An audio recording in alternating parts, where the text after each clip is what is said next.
के थ्योरीज को स्टडी करना है, we will get this. Mimetic theory थोड़ी सी बड़ी है, so I will explain it quite fast. Okay, the mimetic theory says that all art is an imitation of objective universe. It is the oldest aesthetic theory and first appeared in Plato's work Republic. The Republic is a philosophical work by Plato that was written in 380 BCE, is in the form of dialogues where the Plato teaches Socrates is in the main speaker.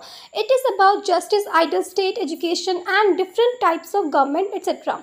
Now the term mimesis comes from the Greek word mimesthai, means to imitate.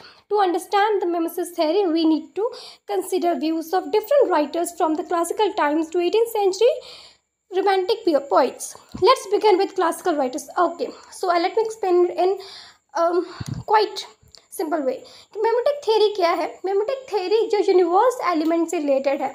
Mimetic theory क्या कहती है कि जो art है ना, जो कोई भी वर्क है, मान लीजिए कोई पेंटिंग है, जो कोई लिटरेचर का कोई वर्क है, वो इंस्पायर हुआ है यूनिवर्स से, कि यूनिवर्स ने उसको इंस्पायर किया है। यूनिवर्स में कुछ ऐसी चीज़ें हैं, कुछ ऐसी एलिमेंट्स हैं जिसको किसी भी राइटर ने देखा, किसी पेंटर ने देखा और फिर उसने अपनी राइटिंग में, उसने अपनी पेंटिंग में उसको उतार दिया।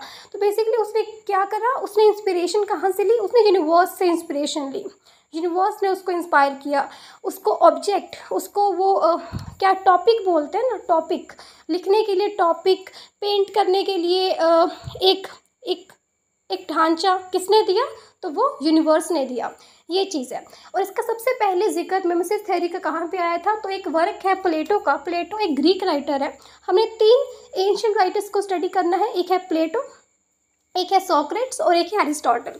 जो सोक्रेट्स हैं वो टीचर थे प्लेटो के, और जो प्लेटो है वो टीचर थे एरिस्टोटल के। तो ये इनका रिलेशन है, ठीक है। अब इनका सब प्लेटो का एक वर्क था द रिपब्लिक, जो पब्लिश हुआ था 380 BC में, बहुत पहले। और इसमें इन्होंने क्या बोला है, ये जो वर्क है ये डायलॉग्स के फॉर्म में है, मीन्स इसमें डायलॉग्स लिखे हुए हैं और उसमें एक कैरेक्टर है, या उसमें हम कह सकते हैं कि एक कैरेक्टर है सोक्रेट्स, ठीक है। तो उसमें डायलॉग्स हैं, तो उसमें अलग अलग डायलॉग्स हैं, अलग अलग कैरेक्टर्स के डायलॉग्स हैं, ठीक है। और उसमें उन्होंने मिमेसिस की बात की है। अब जो सोक्रेट्स हैं, इन्होंने खुद से अपना कोई वर्क नहीं लिखा है, लाइक हमें अभी नहीं मिलता है। इन्होंने क्या किया है, इन्होंने प्लेटो के वर्क रिपब्लिक पे ही अपने व्यूज़ दिए हैं, उसको एनालाइज किया है कि जो प्लेटो का वर्क है द रिपब्लिक, जिसमें उन्होंने डायलॉग्स के फॉर्म में अपने व्यूज़ रखे हैं, उसमें उन्होंने सोक्रेट्स के को एज ए कैरेक्टर यूज़ किया है, ठीक है, और आगे पूरी थ्योरी अपनी दी है। तो जो सोक्रेट्स हैं उन्होंने